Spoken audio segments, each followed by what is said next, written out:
সম্মানিত ভাই এবং বোনেরা, আসসালামু আলাইকুম। আশা করি আপনারা সবাই ভালো আছেন। আজকে আমি আপনাদের সঙ্গে শেয়ার করব অনলি মাত্র দুইটা গাছের পাতা দিয়ে আপনার দেশি মুরগির জটিল ও কঠিন রোগ থেকে আপনারা কিভাবে সুস্থ রাখবেন সেটা আমি আপনাদের সঙ্গে বিস্তারিত শেয়ার করব। তো সর্বপ্রথম আমি বলবো যে এখন যে আবহাওয়াটা চলছে আপনার দেশি মুরগির, তো এই আবহাওয়াতে কিন্তু আপনার মুরগিগুলো সবচেয়ে বেশি মুরগি মারা যাচ্ছে কিন্তু এই জীবাণু রোগের কারণে। আর এই জীবাণু রোগটা আপনারা কিভাবে অল্প সময়ের মধ্যে সুস্থ করবেন এবং আপনার মুরগিটা কিন্তু যদি আপনার মুরগিটা সুস্থ রাখতে পারেন, দেখবেন যে ইনশাল্লাহ কোনো টাকা পয়সা বাদে আপনার যে মুরগিটা সুস্থ রাখবেন সেটা হচ্ছে টাকা পয়সা বাদে একেবারে। বিশেষ করে যে সকল বোনেরা গ্রামে বাস করেন, যারা আমাদের মতো গ্রামে বাস করেন তাদের কিন্তু একটা কমন সমস্যা হচ্ছে মুরগিটা জীবাণু রোগে মারা যায়। সেটা আমরা কি রোগ হয়েছে সেটা না, শুধু জীবাণু রোগ হয়েছে এতটুকুই কিন্তু বলে। কিন্তু এই জীবাণু রোগের মূল রোগটা কি, এটা কিন্তু আমরা আসলে গ্রামের যে সকল বোনেরা আছেন তারা কিন্তু বোঝেন না যে মূলত জীবাণু রোগের কারণে কি হতে পারে বা কেন আপনার মুরগিটা ঝিমাচ্ছে।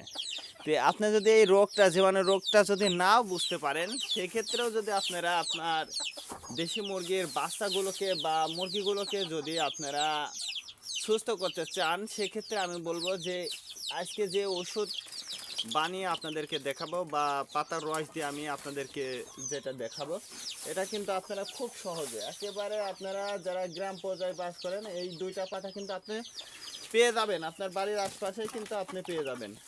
তো এই দুইটা গাছের পাতা দিয়ে আপনি আপনার দেশি মুরগিটাকে সুস্থ রাখতে পারবেন। আর যদি আপনার মুরগিটা বেশি অসুস্থ হয়ে যায়, সেক্ষেত্রে আপনারা যে গাছের দুইটা পাতা দেখাবো, এই দুইটা পাতা অবশ্যই আপনারা বেটে থেতলে রস করে প্রথমে 3 বার খাওয়াবেন। যদি আপনার মুরগিটা ঝিমায়, বেশি ঝিমায়, সেক্ষেত্রে অবশ্যই আপনারা 3 বার খাওয়াবেন।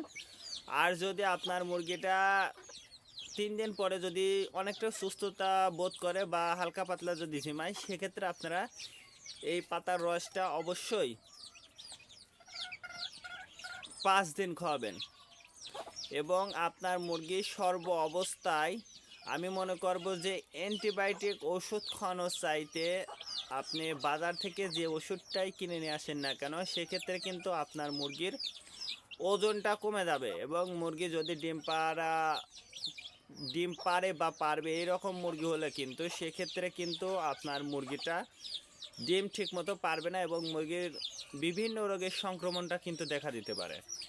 এই জন্য আমি বলবো যে অবশ্যই আপনারা চেষ্টা করবেন যে ওষুধ বাদে গাছের পাতা বা গাছের যে চিকিৎসা গুণগত আমি দেখাচ্ছি, তো এইরকম নিয়মে যদি আপনারা আপনার দেশি মুরগিটাকে চিকিৎসা করতে পারেন, সেক্ষেত্রে দেখবেন যে ইনশাল্লাহ আপনার দেশি মুরগিটা দ্রুত সুস্থ হয়ে যাবে। এবং মুরগিটা সুস্থ রাখার জন্য আমি মনে করি গাছের পাতার বিকল্প নেই। তার কারণ আপনি যদি নিয়ম করে যদি এই পাতাগুলো খাওয়াইতে পারেন, সেক্ষেত্রে আপনার মুরগিটা সারা বছর সুস্থ রাখতে পারবেন এবং আপনার মুরগির কোনো রকম ক্ষতি হবে না। আপনার যদি গাছের পাতা, আর বিশেষ করে যে সকল ভাইরা খাঁচাতে আপনারা মুরগিগুলো পালন করে থাকেন, সেক্ষেত্রে খাঁচা পদ্ধতিতে পালন করলে কিন্তু আপনার মুরগির রোগ বেলায় অনেকটাই কম হবে এবং মুরগিগুলো কিন্তু আপনি যদি বায়ো সিকিউরিটি মেনটেন করে চলতে পারেন, সেক্ষেত্রে কিন্তু আপনার মুরগির কোনো ধরনের সমস্যা হবে না।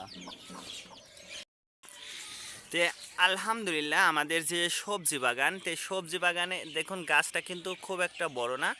তো মাশাল্লাহ আমাদের কিন্তু বেগুন ধরেছে, দেখুন এই সাইডেও কিন্তু বেগুন ধরেছে। তো আপনারা যারা গ্রামে বাস করেন, আমি বা শহরেই বাস করেন না কেন, যারা ছাদ কৃষি করতে চাচ্ছেন, আমি বলবো তাদের জন্য আমি বলবো যে আপনারা স্বল্প পরিসরে অল্প জায়গার মধ্যে এইরকম একটা বাগান কিন্তু আপনারা করতে পারবেন খুব সহজে।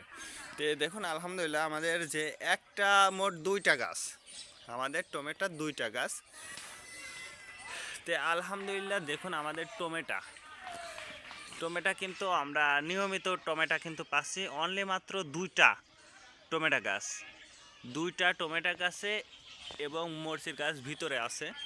তো মূলত টমেটো গাছ 2টা এবং পাশে কিন্তু আমরা টমেটো গাছের পাশে কিন্তু আমরা বেগুন গাছ লাগাইছি, বেগুনও কিন্তু ধরেছে। আমি সে কিন্তু সর্বপ্রথম বেগুনটাই কিন্তু দেখাইছি।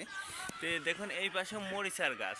তো যদিও আমার ধারণা ছিল না যে টমেটো গাছটা এত বড় হবে, এই জন্য আসলে আমার গাছটা নিচে লাগানো হয়ে গেছে। তে আর এই যে সাইডে যে জায়গাটা দেখছেন, এটা কিন্তু আমি সম্পূর্ণ মুরগির যে লিটার, তে ওইটা কিন্তু এই জায়গা মেরে দিয়েছি। তার কারণ আপনারা জানতেন যে এই জায়গা কিন্তু আমি লাল শাক বুনেছিলাম। তে লাল শাক যদিও এই সাইডে আছে, এটা কিন্তু এই জায়গায় এখনও কিন্তু বোনা হয়নি। তার কারণ আমি কিন্তু এই জায়গা এই যে লিটারটা, মুরগির যে লিটারটা, এটা কিন্তু দিয়ে রাখছি। তার কারণে এটা পরবর্তীতে সমান করে তারপর আমরা কিন্তু এই জায়গায় শাক বুনে দেবো।